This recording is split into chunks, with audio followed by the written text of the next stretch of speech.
Today's debate will be between two of my personalities, the pirate straw hat Grant and Jay. The hat will tell you who is addressing the audience. If the hat is on, then you are hearing from Grant, and if the hat is off, then you are hearing from Jay. The debate topic will be, is gun control a good idea? Jay will be arguing for yes, and Grant will be arguing for no. In this instance, Jay will make his initial argument, so without further ado, I will let Jay start. Moving guns in the United States is a necessary step in providing a safe and secure environment. I look around and see all the needless death around us, and I can't understand why there are still people around who want guns to be available to the masses. People who believe that it is a guaranteed protection from the Constitution are not looking at the times when the Constitution was written. At that time, guns were a very real deterrent for other countries taking us over. But in current times, what is a gun going to do against a tank? This rule is no longer providing us the value that it was intended to, and it is time we change to a new rule that makes gun ownership illegal. We can no longer sit idly by as innocent people get killed. It is time we take away the Second Amendment and put our faith in the government to protect us. Grant's 1 minute rebuttal. What other rules should we take away from the legislation of old? Have we outgrown the need for the rule against cruel and unusual punishment? Abu Ghraib taught us that we are still in need of that rule. Your argument that the rule is no longer valid is faulty for many reasons. The idea that guns offer us little to no protection suggests that you believe that guns aren't even used in modern day warfare, but they are. This means that if we were all armed, then another country might think twice before setting foot on our land.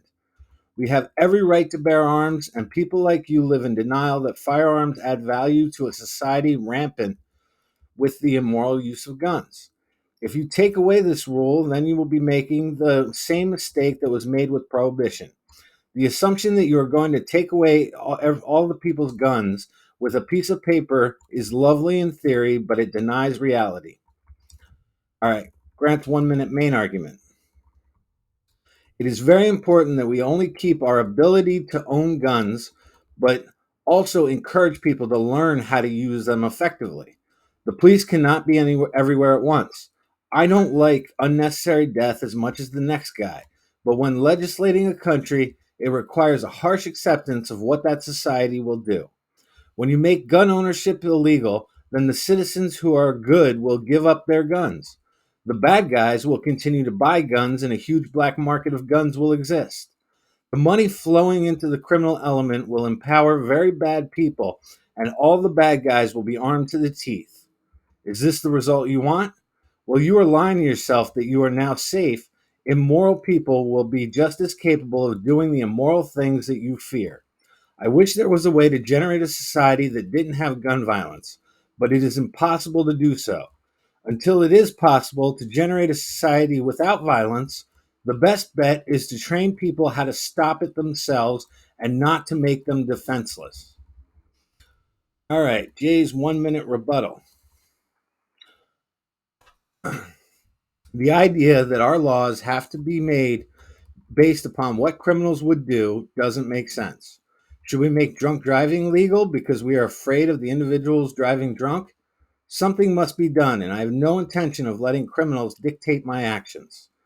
How can you look someone in the eye who lost their loved one to gun violence and tell them that you want to fix the problem by adding more guns to the equation? Not all of humanity is responsible, and irresponsible people should not own guns. We need to change the laws so that these irresponsible people can't do damage, and spending 15 minutes watching the news should tell you that that is common sense. Your belief that guns are an acceptable solution to solving the problem is a part of the problem itself.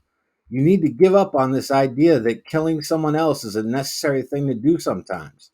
I will not let criminals and immoral people dictate my actions.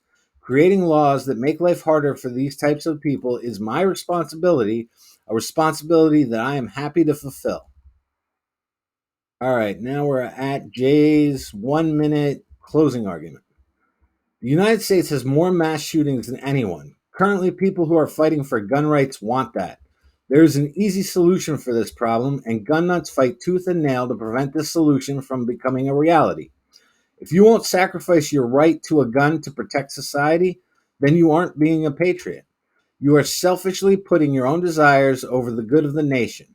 When I see people putting down flowers and mourning their lost loved ones, then I have all the motivation I need to say that guns should be removed from society.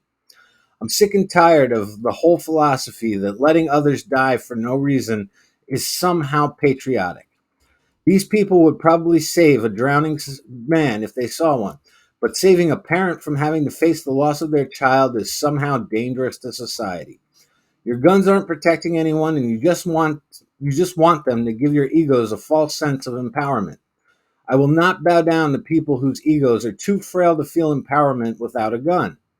We need to get rid of our guns, and if we do this, then there will be no more reason for anyone to have a gun. All right, Grant's 1 minute closing argument. Guns are necessary, and good people having guns is a good thing.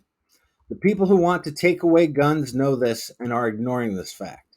You will notice that they feel that the police are an exception to their rule. They say things to themselves like, the police are good and it is important that these good people have guns. Their hypocrisy couldn't be more glaring.